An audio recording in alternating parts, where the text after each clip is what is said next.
అందరికీ నమస్కారం అండి.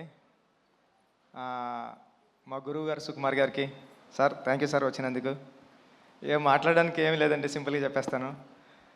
ఏప్రిల్ 30ని రానందుకు క్షమించండి, జూన్ 4న వస్తున్నందుకు ఆశీర్వదించండి.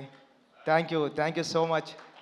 పెద్ది చాలా కమర్షియల్గా ఎమోషనల్ రైడ్ సతీష్ గారు చెప్పినట్టు మీ అందరి హృదయాలకి చాలా దగ్గరగా ఉంటాడు పెద్దిగాడిని హృదయంలో తీసేయడం అంత ఈజీ కాదు.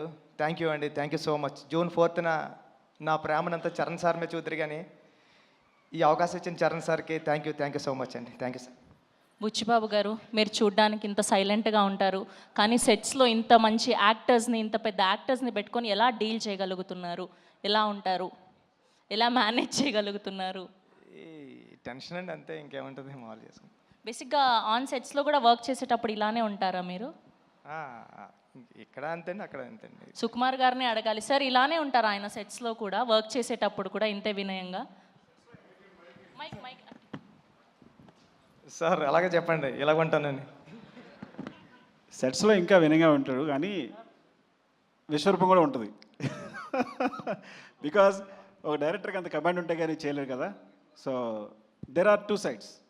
సో డైరెక్టర్గా ఉన్నప్పుడు విశ్వరూపం ఉంటుంది, మళ్ళీ షార్ట్ అయిపోతే ఇలాగే ఉంటాడు.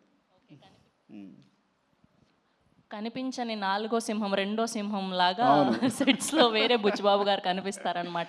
ఓకే, సో ఈ వేదికగా రామ్ చరణ్ గారి ఫ్యాన్స్కి ఏమైనా చెప్పాలి అనుకుంటున్నారా?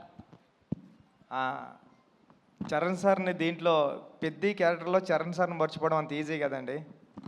చాలా అంటే చాలా మీరు ఇష్టపడిపోతారు పెద్ద క్యారెక్టర్ని.